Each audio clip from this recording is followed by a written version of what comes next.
Hi everyone. स्वागत है आप सभी का। तो अपन रेलवे एनटीपीसी के एग्ज़ाम के लिए मैथ्स के पीवाईक्यू क्वेश्चंस को सॉल्व कर रहे हैं और ये अपनी 20 डे 20 सीरीज का 13वां पार्ट है। तो इससे पहले मैं 12 पार्ट कंप्लीट करा चुका हूँ। अगर आपने उन्हें नहीं देखा है तो आप देख लीजिए, क्योंकि ये जो मैंने सीरीज बनाई है ये आपके लिए एनटीपीसी के एग्ज़ाम के लिए रामबाण साबित होगी। तो चलिए क्लास को स्टार्ट करते हैं और देखते हैं पहला क्वेश्चन। एक और चीज़, अगर आपको इस क्लासेस की पीडीएफ चाहिए तो डिस्क्रिप्शन में टेलीग्राम चैनल की लिंक है, वहाँ से आप पीडीएफ को एक्सेस कर पाएंगे। देखिए पहला क्वेश्चन। अब इस क्वेश्चन को कराने के कई सारे टीचर्स ने हजारों तरीके बताए होंगे, दो तीन तरीके तो बताते ही हैं, लेकिन उसमें बहुत समय लगता है। बेसिकली ये क्वेश्चन देखना, पहले इसको पढ़िए और मैं इस क्वेश्चन को मात्र आपको 10 सेकंड में करा दूंगा। और देखिए एनटीपीसी की स्टेज 2 में पूछा हुआ क्वेश्चन है। इस क्वेश्चन में कहा गया है कि यदि 20,000 की धनराशि को 30% वार्षिक चक्रवृद्धि के ब्याज पर 3 वर्ष की अवधि के लिए निवेशित किया जाता है, जिस पर ब्याज की गणना वार्षिक चक्रवृद्धि आधार पर की जाती है, तो परिपक्वता पर देय धनराशि कितनी होगी। तो मैं सिर्फ आपको सिर्फ एक चीज बताऊंगा और आंसर आ जाएगा। क्या चीज बताऊंगा? कि जब भी आप इस चीज को नोट कर लो कि जब भी रेट 3 का मल्टीपल 3 की मल्टीपल हो, मतलब रेट 3 का मल्टीपल है 30 जो है ना, ये 30 जो है वो 3 का मल्टीपल है। तो जब भी रेट 3 का मल्टीपल हो तब तब 3 साल या फिर तीन बार का जो अमाउंट निकल के आएगा ना, अमाउंट एम लिखें जरा इसको, अमाउंट का डिजिटल सम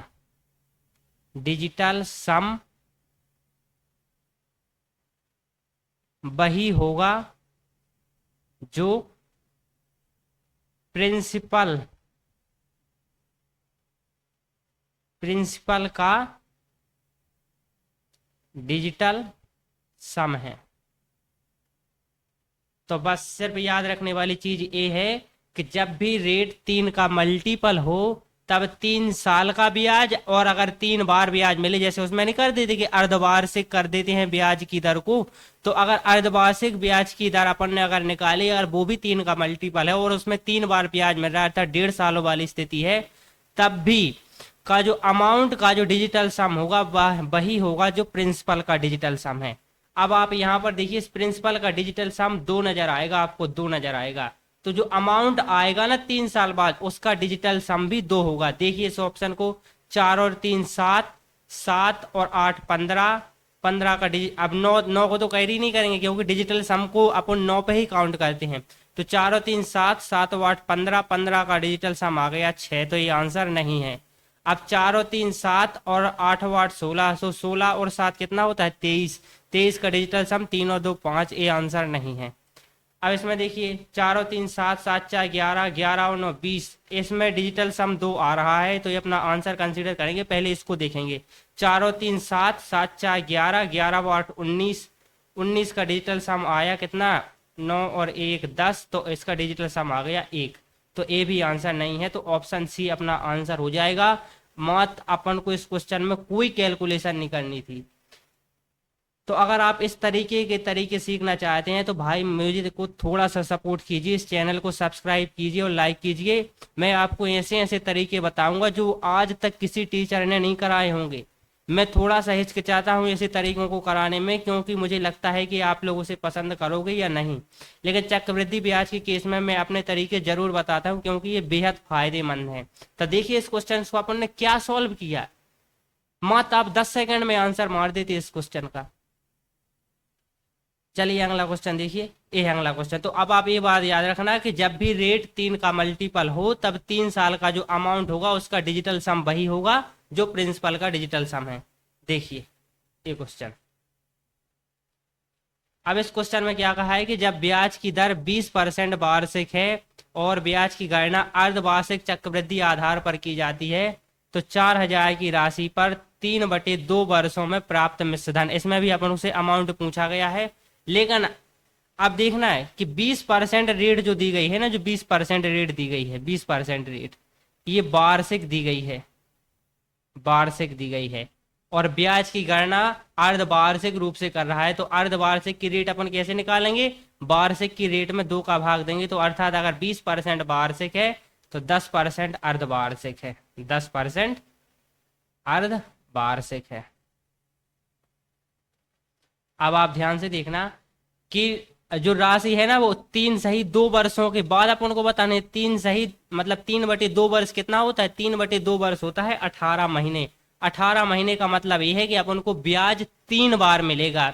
तो ब्याज कितनी बार मिलेगा अपन को, 3 बार मिलेगा। तो मैंने ये जो फॉर्मूला लिखा है ना कि ब्याज का जो बार इस यहाँ पर मैंने बताया था इस पहले वाले क्वेश्चन, वो इसीलिए आया है कि अगर रेट अपन को अर्धवार्षिक अगर 3 का मल्टीपल है और ब्याज भी अगर 3 बार मिल रहा है तब भी ये फॉर्मूला एप्लीकेबल होगा। लेकिन यहाँ पर जो रेट निकली वो 10% अर्धवार्षिक है। तो यहाँ पर अपन ये नहीं कह सकते कि जो प्रिंसिपल का डिजिटल सम है वो अमाउंट का डिजिटल सम होगा। तो यहाँ पर और दूसरा तरीका क्या हो सकता है, अब देखना इस क्वेश्चन को कराने में भी आपको ज्यादा समय नहीं लगेगा। देखना रेट अगर 10% है, 10% का मतलब क्या होता है कि राशि एक बार 10 से 11 हुई होगी, एक बार 10 से 11 हुई होगी और एक बार 10 से 11 हुई होगी। तो अगर आपको सॉल्व करना है तो मैं तो यहीं से समझ जाता कि राशि 10 से 11 हुई है, तो जो भी आंसर है वो 11 का मल्टीपल होगा, जो भी आंसर होगा वो 11 का मल्टीपल होगा। अब 11 से डिविजिबिलिटी का रूल क्या है, तो सम मतलब सम नंबर पे जो संख्या है और विषम नंबर पे जो अंक है उन दोनों का अंतर या तो 0 होना चाहिए या 11 का मल्टीपल। तो सम विषम पर यहाँ पर 5 है, 5 और 3 8 होता है, 4 और 2 6 और 8 में से 6 जाएगा 2 आता है, ना 0 आता है ना 11, तो ये आंसर नहीं है। 5 और 2 7, 4 और 2 6, ये भी आंसर नहीं है क्योंकि जब 7 में से 6 जाएगा तो 1 आएगा। यहाँ पर देखिए 5 और 2 7 और 4 और 3 7, ये अपना आंसर हो सकता है, पहले इसको चेक कीजिए। 5 और 3 8, 4 और 3 7, ये अपना आंसर नहीं है। तो सी इस क्वेश्चन का राइट आंसर हो जाएगा। सॉल्यूशन की जरूरत नहीं, सिर्फ रेट की फ्रिक्शन को समझिए आप। रेट 10% अर्धवार्षिक है, इसका मतलब जो अमाउंट है ना, मतलब जो अमाउंट है ना 1 साल के बाद 10 से 11 हुआ होगा, तो 10 से 11 भाव तो जो भी आंसर आता तो वो अपना 11 को मल्टीपल आता तो 11 को मल्टीपल ऑप्शन सी में है, ये अपना आंसर है। सॉल्व करने की कोई जरूरत नहीं है, मात्र अपन देखते ही इस क्वेश्चन का भी आंसर मार सकते थे। देखिए ये क्वेश्चन, अब एक क्वेश्चन भी मैंने चक्रवृद्धि ब्याज ही का लिया है। इस क्वेश्चन को कैसे सॉल्व करना है, इसमें कहा गया है कि ब्याज की गणना वार्षिक चक्रवृद्धि आधार पर करते हुए 2400 की धनराशि पर 5% वार्षिक चक्रवृद्धि ब्याज की दर 2 वर्षों में प्राप्त मिश्र धन क्या है। तो यहाँ पर 2% 2 वर्ष के लिए दिया गया है। तो देखना, तो मैंने आपको एक चीज बताई थी कि अगर प्रिंसिपल में 2 और 5 के अलावा कोई और फैक्टर है, 2 और 5 के अलावा अगर प्रिंसिपल में कोई और फैक्टर है तो जो ब्याज तो जो अमाउंट निकल के आएगा ना, जो अमाउंट निकल के आएगा उसमें भी वो फैक्टर होगा। तो अब आप देखिए कि 2400 में किस किस का फैक्टर है, तो आप कहोगे 2400 ये है ना, ये 3 से कट जाता है, तो मैं कहूंगा कि जो आंसर होगा ना वो भी 3 से कटेगा। अब देखो 3 से कौन कौन कटता है, ये जो है 3 से नहीं कटता। इसको देखो 5 और 4 9, 6 और 6, ये 3 से कटता है, आंसर हो सकता है। 6 और 6 12, 4 और 3 7, ये 3 से नहीं कटता, ये आंसर नहीं है। अब इसको देख लो 26 46, ये 6 6 4 और 2 6, ए और जो डी है ना ये 3 से कट रहा है, लेकिन अपन ने 2 ऑप्शन को एलिमिनेट कर दिया। तो अगर अपने पास एग्जाम में बहुत कम समय है तो अपन 2 में से किसी एक को लगा के निकल जाएंगे। लेकिन अगर अपने पास समय है तो इस 5% वार्षिक का मतलब क्या है, 5% वार्षिक का मतलब है 5% की फ्रिक्शन। आप समझ लीजिए 5% की फ्रिक्शन होती है कितनी, तो आप कहोगे 5% की फ्रिक्शन होती है 1/20। तो इसका मतलब ये है कि जो राशि है वो 1 साल में 20 से 21 हुई होगी, और 21 का मतलब होता है 7 गुणे 3। तो इसका मतलब ये है कि जो भी अपना आंसर होगा ना, जो भी अपना आंसर होगा वो 7 से भी कटेगा। अब 7 से देख लो, ये संख्या 7 से नहीं कटती क्योंकि 7 8 है 56, फिर 42 7 से नहीं कटेगा, ये आंसर नहीं है, ये अपना आंसर है। तो इस क्वेश्चन को भी अपन को बिल्कुल भी सॉल्व नहीं करना था। तो पहले अपन ने समझ लिया कि प्रिंसिपल में 2 और 5 के मल्टीपल के अलावा 3 का मल्टीपल है, तो जो आंसर होगा, जो मिश्र धन होगा उसमें भी 3 का मल्टीपल होगा, और फिर अपन ने दूसरा तरीका ये समझ लिया कि जो 5% वार्षिक है इसका मतलब है कि राशि 20 से 21 हुई होगी, 20 से 21 हुई होगी, तो जो भी आंसर होगा वो 7 से भी कटेगा, तो 7 से सिर्फ ऑप्शन नंबर ए कटता है। तो दो तरीके से अपन ने इसके तीनों ऑप्शन को एलिमिनेट कर दिया है, तो ये सबसे अच्छा तरीका है। मैं कह रहा हूं भाई आप मेरे को थोड़ा सा सपोर्ट कीजिए, मैं आपको ऐसे ऐसे तरीके बताऊंगा कि इसमें तो आपको पेन भी उठाने की जरूरत नहीं पड़ेगी। और मैं अगर आप लोग कहो कमेंट बॉक्स में, तो इसके ऊपर चक्रवृद्धि ब्याज के ऊपर एक कंप्लीट पार्ट लेके आना चाहता हूँ वीडियो का, जिसमें मैं चक्रवृद्धि ब्याज की हर एक कंडीशन को बताऊंगा और आपको बताऊंगा कि इसमें आपको पेन भी नहीं उठाना है और आपका आंसर सेकेंडों में आएगा। चलिए अगला क्वेश्चन देखिए। यह क्वेश्चन अगर आप ऐसा कमेंट में मेरे से बोलते हो तो मैं इसको जरूर कंसिडर करूंगा। अब देखिए इस क्वेश्चन को। अब इस क्वेश्चन में कहा गया है कि 1/x माइनस ए माइनस बी बराबर 1/x minus 1/a minus 1/b हो तो x का मान ज्ञात कीजिए। तो x का मान ज्ञात कीजिए। अब देखना ध्यान से मेरे भाई कि यहाँ पर एक इक्वेशन है। इक्वेशन का मतलब कि अपन को एक ही समीकरण दिया गया है, एक इक्वेशन है। एक इक्वेशन को आप कैसे पता करेंगे कि एक है कि दो है? मैं कहूंगा कि आप क्वेश्चन को देखो, उसमें बराबर का साइन कितनी बार है, तो आप कहोगे बराबर का साइन एक बार है, तो इसी को कहते हैं कि एक इक्वेशन है। एक इक्वेशन है। वेरिएबल कितने? वेरिएबल कहलाता है कि चार संख्याएं कितनी है, अर्थात ए बी सी डी की जो संख्याएं हैं आप कहोगे तीन है, एक एक्स है, एक ए है और एक बी है। तो एक इक्वेशन है, एक इक्वेशन है, इक्वेशन एक है। और वेरिएबल, जो वेरिएबल है ना वो कितने हैं, तो आप कहोगे वेरिएबल तीन है। तो जब भी एक इक्वेशन और तीन वेरिएबल, मतलब इक्वेशन से ज्यादा वेरिएबल हो, तो जितने ज्यादा वेरिएबल हो उनको अपन अपनी मर्जी से कुछ भी मान सकते हैं, कुछ भी मान सकते हैं। लेकिन ऐसा नहीं कि वेरिएबल की फिर जैसे कुछ भी मान सकते का मतलब मैं आपको आगे बताऊंगा कि एक इक्वेशन है और इक्वेशन से ज्यादा वेरिएबल कितने हैं, तो आप कहोगे दो ज्यादा वेरिएबल है, तो अपन दो वैल्यू को कुछ भी मान सकते हैं। तो मैं कहूंगा इस ए और बी की वैल्यू को अपन एक मान रहे, क्योंकि अगर अपन इसको ए और बी की वैल्यू को जीरो मानेंगे ना तो 1/0 बनेगा जो कि अनडिफाइंड होगा। 1/b की जगह पर भी 1/0 बनेगा जो कि अनडिफाइंड बनेगा। तो वो अपन को नहीं लेना है। तो अपन को अब ए और बी को अपन को जीरो नहीं, अपन ए और बी को एक मान रहे हैं। तो ए और बी को अपन ने एक माना। अपन ने यहाँ पर कितनी चीजें सीखी? एक चीज ये सीखी कि इक्वेशन एक है, वेरिएबल तीन है, तो जितने ज्यादा वेरिएबल है अपन उतने ज्यादा चर के लिए कोई भी मान मान सकते हैं, बशर्ते कि अगर उस मान को अपन समीकरण में रखें और समीकरण अनडिफाइंड ना हो जाए। अब देखिए अपन ने ए और बी को एक माना बराबर, क्योंकि ए एक रखने पर ये समीकरण अनडिफाइंड नहीं हो रहा है। तो अब आप ध्यान से देखना यहाँ पर क्या बन रहा है, 1/x -1 बराबर 1/x -1, क्योंकि एक के बटे में एक ही आएगा, उसका कोई मतलब नहीं है, -1। अब आप ध्यान से देखना यहाँ पर क्या बचा, यहाँ पर बचा 1/x -2 बराबर 1/x -2। अब मैं क्या कर रहा हूं, इस जो 1/x -2 है उसको इस साइड ला रहा हूं, इस प्लस माइनस के दो को उस साइड ले जा रहा हूं। तो यहाँ पर किस प्रकार की स्थिति बनेगी कि यहाँ पर तो 2 आ जाएगा और यहाँ पर 1/x -1/x -2 रहेगा। अब आप ध्यान से देखना, इसको और आगे कैलकुलेट करेंगे। x और x -2 का एलसीएम आएगा x -2 बराबर 2 चल ही रहा है। और जब इसको अपन सॉल्व करेंगे तो यहाँ पर आएगा x -2 और -x, तो इस -x से +x कट जाएगा। यहाँ पर क्या निकल के आया, तो अब आप ध्यान से देखना यहाँ पर क्या निकल के आया। यहाँ पर ये -2 आपको दिख रहा है, -2, यहाँ पर 2 दिख रहा है, तो इससे काटेंगे 2 एकम 2, 2 एकम 2, तो ऊपर आ गया -1/x -2। अब आप ध्यान से देखना यहाँ पर एक ही है, तो यहाँ पर जब इसको में गुणा करेंगे तो आएगा x स्क्वायर, x का इसमें गुणा करेंगे x स्क्वायर -2x, और इसका गुणा 1 के साथ होगा तो कुछ फर्क नहीं पड़ेगा, बराबर -1 है। इस -1 को इस साइड लाओ आप, तो आएगा x स्क्वायर -2x +1, और ये जो वैल्यू है ना x स्क्वायर -2x +1 बराबर जो 0 है ना, क्योंकि जब इस -1 को इस साइड लाई तो यहाँ पर 0 बचा। तो ये जो वैल्यू है ना वो x -1 के होल स्क्वायर की है, तो अब आप ध्यान से देखना, बराबर 0, और ये तभी संभव है जब x बराबर 1 हो। तो x बराबर भी 1 निकल आया और a और b के बराबर अपन ने 1 माना ही था। तो यहाँ से क्या निष्कर्ष निकला कि a b के बराबर ही है x। तो x का मान क्या है? तो x का मान वही है जो a का मान है और जो b का मान है। तो ऑप्शन नंबर बी इस क्वेश्चन का राइट आंसर हो जाएगा कि x का मान a और b है, क्योंकि a का मान भी 1 है और b का मान 1 है, अपन ने माना ही था, और x का मान भी 1 निकल आया। तो ऑप्शन बी इस क्वेश्चन का राइट आंसर हो जाएगा।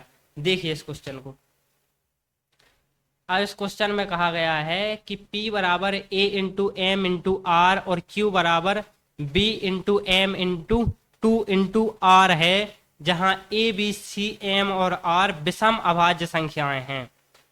A B M और R विषम अभाज्य संख्या है, तो P और Q का महत्तम समापवर्तक। तो महत्तम समापवर्तक क्या कहलाता है? कि महत्तम समापवर्तक वह कहलाता है क्या कि जो दिए गए, जो इनके जो जैसे P के जो फैक्टर दिए गए हैं, वो P के जो गुणनखंड दिए गए हैं 1 M और R दिया गया है, और Q के जो फैक्टर दिए गए हैं वो B M और 2 दिए गए हैं और गुणे R दिए गए हैं। तो इनमें जो हाईएस्ट फैक्टर होगा ना, जो हाईएस्ट कॉमन होगा, जैसे कॉमन यहाँ पर आप देखना कि M मेरे को कॉमन दिख रहा है, यहाँ भी M दिख रहा है, यहाँ भी R दिख रहा है और यहाँ भी R दिख रहा है। तो जो इसका HCF आएगा ना, जो महत्तम समापवर्तक, वो आएगा M इंटू आर। तो M इंटू आर इस क्वेश्चन का राइट आंसर होगा, जो कि ऑप्शन नंबर सी में है। अब देखना क्वेश्चंस को, यहाँ पर विषम अभाज्य संख्या लिखने की क्या जरूरत पड़ गई?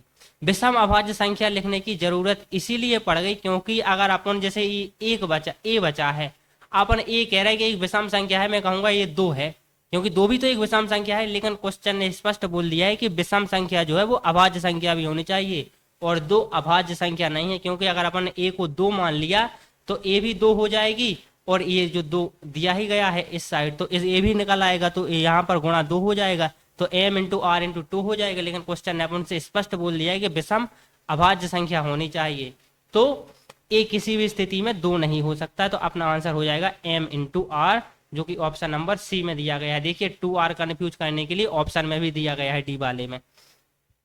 चलिए क्वेश्चन देखिए, अब इस क्वेश्चन में कहा गया है कि यदि किसी संख्या के 27.5% का मान 11 है तो संख्या ज्ञात कीजिए। तो देखिए 27.5% की वैल्यू है 11, अपन को 100% की वैल्यू ज्ञात करनी है, तो 100 का गुणा कर दो।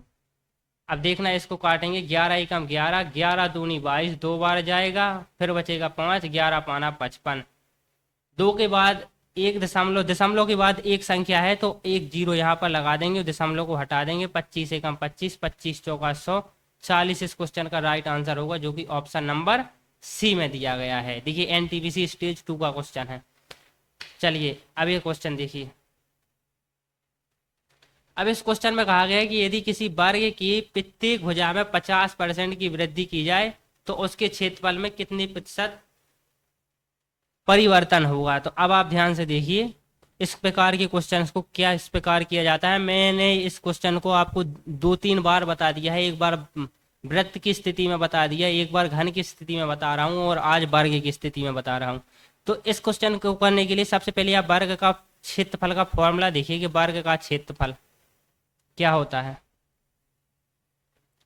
तो वर्ग का क्षेत्रफल होता है भुजा गुणे भुजा।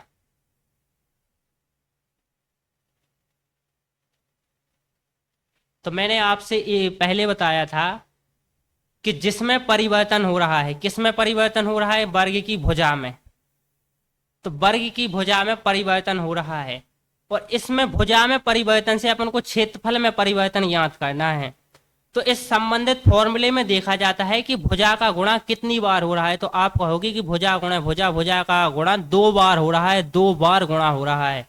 तो जब भी 2 बार गुणा हो ना, तब इस प्रकार की स्थिति के लिए मैंने फॉर्मूला क्या बताया था, तब अपन को परिवर्तन निकालना है। तो अगर वृद्धि की जाए तो वृद्धि की स्थिति में फॉर्मूला होता है क्या? 2a plus A square by 100, और अगर कमी हो तो कमी की स्थिति में फॉर्मूला होता है क्या? 2a minus A square by 100। चूंकि भुजा में 50% की वृद्धि हुई तो ये फॉर्मूला लगेगा 2a plus A square by 100। अब इसको सॉल्व कीजिए, 50 दूनी होता है 100, तो 2a की जगह 100 आएगा। 50 का स्क्वायर गजापन करेंगे तो आएगा 2500, और बटे में कितना है, तो बटे में 100 है। 2 जीरो से 2 जीरो कट जाएगा, तो जो आंसर आएगा वो आएगा 125। तो 125% इस क्वेश्चन का राइट आंसर होगा, जो कि ऑप्शन नंबर डी में दिया गया है। इसका मतलब ये है कि वर्ग के क्षेत्रफल में 125% की वृद्धि होगी। सिर्फ ये फॉर्मूला इंपॉर्टेंट है कि वर्ग के क्षेत्रफल का फॉर्मूला होता है भुजा गुणे भुजा। इसमें भुजा कितनी बार है, तो आप कहोगे भुजा 2 बार है। और मैंने जब भी आपके लिए पहले ही बताया था कि जब भी संबंधित चीज 2 बार हो, अर्थात भुजा 2 बार है, तो उसके लिए फॉर्मूला, और उसमें वृद्धि हो तो वृद्धि के लिए फॉर्मूला 2a + a² है। अगर ये कहता है कि भुजा में 50% की कमी होगा, तो कमी के लिए ये फॉर्मूला है। इसी प्रकार का फॉर्मूला और जगह भी लग जाता है, जैसे वृत्त के क्षेत्रफल के लिए भी यही, वृत्त का क्षेत्रफल, तो वृत्त के क्षेत्रफल के लिए भी यही अप्रोच होती, क्योंकि वृत्त का क्षेत्रफल है कितना, πr²। और अगर क्वेश्चन अपन से कहे कि त्रिज्या में 20% की वृद्धि की जाती है, तो संबंधित जो फॉर्मूला है ना वृत्त का क्षेत्रफल, इसमें त्रिज्या का गुणा कितनी बार हुआ है, तो आप कहोगे 2 बार। तो 2 बार फॉर्मूला हुआ है, अगर वृद्धि हुई है तो ये फॉर्मूला लग जाएगा, और अगर त्रिज्या में कमी हुई है तो ये फॉर्मूला लग जाएगा। तो आप इस बात को जान गए कि सबसे पहले फॉर्मूला देखा जाता है, फॉर्मूले में स्थिति क्या है। अगर फॉर्मूले में संबंधित चीज का 2 बार गुणा हुआ है तो उसमें वृद्धि वाला फॉर्मूला लग जाएगा, और अगर मतलब 2 बार गुणा हुआ है और अगर वृद्धि हुई है तो वृद्धि वाला, और 2 बार गुणा हुई है अगर कमी हुई है तो कमी वाला फॉर्मूला। और अगर आप कहोगे कि अगर संबंधित चीज का एक ही बार गुणा हुआ है, जैसे वृत्त का आप कहोगे वर्ग का परिमाप, वर्ग का परिमाप, वर्ग का परिमाप कितना होता है, तो आप कहोगे 4 गुणे भुजा। अब कहे कि अगर भुजा में 50% वृद्धि हो जाती है, तो जब भी अगर भुजा का सिर्फ एक ही बार गुणा हुआ है, और अगर आपसे पूछे कि परिमाप में कितना % परिवर्तन होगा, तो अगर जब भी संबंधित चीज का एक बार गुणा होता है ना, तो उसमें उतने ही % की कमी या वृद्धि होती है जितनी भुजा में कमी या वृद्धि हो। अगर भुजा में 50% की वृद्धि हो जाए तो वर्ग के परिमाप में 50% की वृद्धि हो जाएगी। अगर वर्ग के भुजा में 50% की कमी हो जाए तो वर्ग के परिमाप में 50% की कमी हो जाएगी। सेम इसी प्रकार वृत्त के परिमाप के लिए भी होगा, क्योंकि वृत्त का परिमाप क्या होता है, तो आप कहोगे कि वृत्त का परिमाप होता है क्या, 2πr। तो मैं कहूं संबंधित चीज r में परिवर्तन कर रहा है अपन 10% का, तो वृत्त के परिमाप में भी 10% का परिवर्तन हो जाएगा, क्योंकि वृत्त के परिमाप का जो फॉर्मूला है उसमें त्रिज्या का एक बार गुणा होता है, और जब एक बार गुणा होता है तो उतने ही % कमी या वृद्धि होती है जितनी त्रिज्या में कमी या वृद्धि हो। तो मैंने इस यहाँ पर 3-4 चीजों को आपको समझा दिया। आपको एक एक बात को समझना जरूरी था यहाँ पर।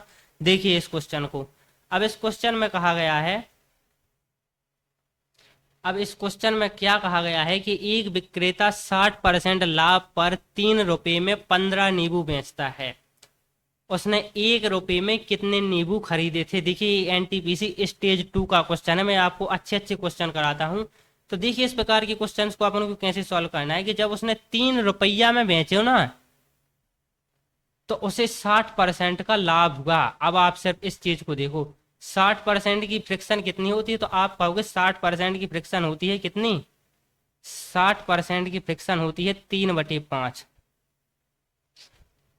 इसका मतलब ये है कि अगर उसने चीज को 5 में खरीदा था, 60% लाभ हुआ है, तो 8 में बेचा है, 8 में बेचा है। लेकिन उसने 8 में नहीं बेचा, उसने 3 रुपए में बेचा हुआ है। तो यहां से निष्कर्ष आया कि जो 8 की वैल्यू है ना वो 3 है। तो 5 की वैल्यू अपन को निकालना है कि खरीदा कितने में था, तो 5 का गुणा करेंगे। तो इतने में उसने खरीदा था, खरीदा कितने में था, तो क्रय मूल्य जिसका था, क्रय मूल्य वो कितना था, तो आप कहोगे 15/8 था। तो उसने 15/8 में खरीदा और 3 में बेच दिया। अब उसने पूछा, उसने आगे कहा है कि 3 रुपए में 15 नींबू बेचे थे, तो उसने 1 रुपए में कितने नींबू बेचे, 1 रुपए में उसने कितने नींबू बेचे, नहीं खरीदे थे, खरीदे थे। तो यहां से अपन ने निकाला कि क्रय मूल्य जो है वो 15/8 है। उसने 3 रुपए में 15 नींबू बेचे थे, तो अपन ने जो 3 रुपए से जो संबंधित है ना वो 15 नींबू हैं। तो उसी से अपन ने जो रिलेट करके जो अपन ने क्रय मूल्य निकाला है कि 15/8, तो ये 15 नींबू का क्रय मूल्य होगा। तो 15 नींबू का क्रय मूल्य कितना है, अब आप ध्यान से देख लीजिए कि 15 नींबू का क्रय मूल्य कितना है। तो आप कहोगे 15 नींबू का क्रय मूल्य कितना है, तो आप कहोगे 15/8 है। तो मैं कहूंगा कि 15/8 रुपये में उसने 15/8 रुपये में 15 नींबू खरीद लिए, तो उसने 1 रुपये में कितना नींबू खरीदा होगा, तो आप कहोगे उसने 1 रुपये में 15, और इस 15/8 का यहाँ पर भाग लग जाएगा 15/8 का, तो ये 15 से 15 कट जाएगा, इस 8 का ऊपर गुणा हो जाएगा 8 का, तो उसने 1 रुपये में 8 नींबू खरीदे, 8 नींबू, जो कि ऑप्शन नंबर बी में है। सबसे पहले अपन इस क्वेश्चन में क्या करना है कि 60% लाभ हुआ है, 60% की फ्रैक्शन 3/5 होती है। 3/5 का मतलब ये है कि अगर उसने खरीदी चीज 5 में थी तो उसने 8 में बेचा है, जबकि उसने बेचा 3 रुपये में है, तो ये जो 3 रुपये है इस 8 की वैल्यू है, तो 5 की वैल्यू कितनी है, क्योंकि अपन को क्रय मूल्य की वैल्यू निकालनी है, तो क्रय मूल्य कितना है कि उसने 5 पे अगर चीज खरीदी होगी, 3 पे लाभ के साथ 8 में बेची, तो क्रय मूल्य अपन ने निकाला 5 है, तो 3/8 गुणा अपन ने 5 किया, अपना क्रय मूल्य निकाला। यही क्रय मूल्य कितने नींबुओं का निकला, तो 15 नींबुओं का क्रय मूल्य निकला। तो 15 नींबुओं का क्रय मूल्य 15/8 है, तो 15 इसका मतलब ये भी है कि 15/8 में उसने 15 नींबू खरीदे, तो एक नींबू कितने में खरीदा होगा, 15/15/8, 15 से 15 कट जाएगा, नीचे के 8 का ऊपर गुणा हो जाएगा, 8 नींबू इस क्वेश्चन का राइट आंसर हो जाएगा, जो कि ऑप्शन नंबर बी में है। देखिए इस क्वेश्चन को, इस क्वेश्चन में कहा गया है कि 3x - 4y - 2z = 6 द्वारा निर्देशांकों का अक्षों के साथ निर्मित अंतःखंड क्या है। तो देखिए एक कोऑर्डिनेटिक ज्योमेट्री का क्वेश्चन है, उसमें भी 3D वाला। तो जब भी निर्देशांकों का अक्षों के साथ अपन को अंतःखंड ज्ञात करना हो, तो इसका जो सूत्र होता है, इसका जो फॉर्मूला होता है, अपन को उस फॉर्मूले के अकॉर्डिंग इस वैल्यू को डिजाइन करना होता है, और वो फॉर्मूला क्या होता है, x/a + y/b + z/c = 1। अब इस फॉर्मूले को आप देखिए, अपन को जो 3x - 4y - 2z = 6 है ना, उसको अपन को x/a + y/b + z/c = 1 के रूप में लिखना है, और उसको लिखने के बाद जो ए बी और सी की जो वैल्यू आएगी ना, ए बी सी की जो वैल्यू आएगी ना, वही अक्षों के साथ क्या होगा, तो वही अक्षों के साथ अंतःखंड होगा, अंतःखंड होगा। तो देखिए अपन इस 3x - 4y - 2z = 6 को किस प्रकार इस फॉर्मूले के रूप में लिख सकते हैं। देखिए तो ये फॉर्मूला सबसे पहले इंपॉर्टेंट है कि जब भी अपन को अंतःखंड के रूप में लिखना हो, तो अपन को इस रूप में संबंधित फॉर्मूले को बनाना पड़ेगा। अब देखिए इस क्वेश्चन में दिया गया है 3x - 4x यहाँ पर 4y, तो इसको इरेज करूंगा मैं। 3x - 4y - 2z = 6 है। सबसे पहले इस 6 को अपन को 1 बनाना है, तो सब में 1/6 का भाग दे दो, तो यहाँ पर आएगा 3/6, तो जो निकल के आएगा 1/2, क्योंकि अपन 6 का भाग दे रहे हैं। यहाँ पर आएगा, इसमें भी 4/6 आएगा, जिसको अपन लिख सकते हैं 2/3y, और इसके भी बटे में 6 आएगा, तो जिसको अपन लिखेंगे 2 1 2 2 3 6 1/3z बराबर, यहाँ पर 6 में 6 का भाग देंगे तो 1 आएगा। तो देखिए बराबर में 1 तो आ गया, लेकिन अपन को x, y और z सिंगल चाहिए, क्योंकि यहाँ पर 2 का गुणा हो रहा है, तो अपन को इसको हटाना है। तो अब आप देखिए कि x/2 तो आ गया, x की वैल्यू अपन को क्लियर मिल गई कि x/2, क्योंकि 1 के गुणा के साथ कुछ नहीं होता है, माइनस 2/3y माइनस z/3 बराबर 1। तो यहां से अपन को 2 वैल्यू तो मिल गई, कौन कौन, कि x बराबर जो मान है वो 2 है, तो ये x बराबर जिसमें -2 दिया गया है, ये आंसर नहीं होगा, क्योंकि जब अपन को इस फॉर्मूले से कंपेयर करेंगे कि x/a, तो x/a की जगह 2 है, तो अपना जो आंसर होगा वो x/a का मान होगा वो 2 होगा। अब देखिए z का मान भी मिल गया अपन को, z/c, तो c की जगह आपको -3 दिख रहा होगा, क्योंकि फॉर्मूले में प्लस z/c है और यहाँ पर -z/3 है, तो अपन को z की जो c की वैल्यू है वो मिल गई -3। तो ए और मतलब दोनों बी वाले ऑप्शन और डी वाले ऑप्शन दोनों में ही -3 है, -3 है। लेकिन आप देखोगे कि सी बराबर जो वाई बराबर है ना, वाई -2/3 वाई है, यहाँ भी माइनस है और यहाँ पर फॉर्मूले में प्लस है। आप देखोगे तो यहाँ पर प्लस माइनस का अंतर है, तो आंसर क्या आएगा, माइनस आएगा। तो माइनस ऑप्शन नंबर डी में है, तो यही इस क्वेश्चन का राइट आंसर हो जाएगा। और अपन को अगर इसको सॉल्व करना है ना, तो जो -3/2 है, जैसे ये लिखा है -2/3 वाई, इसको अपन लिख सकते हैं बराबर में कितना, तो जैसे अपन को वाई बटे में लिखना है तो वाई की बटे में लिख सकते हैं अपन 3/2 और माइनस आगे लगा देंगे, तो वाई की वैल्यू आएगी -3/2। चलिए अगला क्वेश्चन, क्योंकि जब इसको सॉल्व करते हैं तो इस 2 का गुणा सबसे पहले वाई में हो जाता है, तो 2y हो जाता है। देखिए इस क्वेश्चन को, अब इस क्वेश्चन में कहा गया है कि एक आयत का क्षेत्रफल 2x² + 3x + 1 है और इसकी लंबाई 2x + 1 है, इसकी चौड़ाई ज्ञात कीजिए। तो सबसे पहले आयत का क्षेत्रफल का फॉर्मूला क्या होता है, तो आप कहोगे कि आयत का जो क्षेत्रफल होता है ना, वो होता है लंबाई गुणा चौड़ाई। तो एक तो तरीका है कि अपन को लंबाई दी गई है और इस हर एक वैल्यू का गुणा करें, और जिसमें भी अपन को आंसर 2x² + 3x + 1 मिल जाएगा, वो अपना आंसर हो जाएगा। दूसरा तरीका क्या है, दूसरा तरीका ये है कि इस लंबाई का इसमें भाग दो, जो आंसर होगा, जो आंसर आएगा, जो भागफल आएगा वह अपना आंसर आ जाएगा। दो तरीके। तीसरा तरीका मैं आपको और बता दे रहा हूं कि तीसरा तरीका ये है कि जो भी आंसर होगा, जैसे लंबाई गुणे चौड़ाई, तो जो लंबाई और चौड़ाई जो दिया गया है ना, जैसे लंबाई और चौड़ाई, जैसे यहाँ पर लंबाई दिया गया है 2x + 1, चौड़ाई भी कुछ ना कुछ होगी यहाँ पर चौड़ाई। तो ये जो लंबाई और चौड़ाई है ना, ये आयत के क्षेत्रफल का एक फैक्टर है। आयत का क्षेत्रफल का एक फैक्टर है, क्योंकि इसका और इसका जब गुणा करेंगे तभी अपन को क्षेत्रफल मिल जाएगा। तो इसका मतलब ये है कि क्षेत्रफल का एक फैक्टर है, तो मैं कहूंगा कि जो चौड़ाई का जो शून्यक होगा ना, वो क्षेत्रफल का भी शून्यक होगा। शून्यक क्या होता है, जैसे ये लिखा है x = 1, तो इसका शून्यक लिख लेगा x = -1, क्योंकि जब x = -1 अपन इस समीकरण में रखेंगे तो अपन को 0 मिल जाएगा। तो देखिए अपन x = -1, इसका शून्यक 0 है, मतलब इसका जो मान है वो x = -1 पे 0 हो रहा है। तो क्या इसका मान अपन जब x = -1 इसमें रखेंगे तो क्या ये 0 हो रहा है, और अगर ऐसा हो जाए तो अपन को अपना आंसर कह देंगे कि यही है। तो अब आप देखना कि x बराबर जब इसको -1 रखेंगे तो ये तो आएगा कितना, 2 आएगा, यहाँ पर -3 आएगा और यहाँ पर +1 आ जाएगा, 2 और 3 और -3, 3 में से 3 जाएगा, 0 मिल जाएगा। ये अपना आंसर हो सकता है।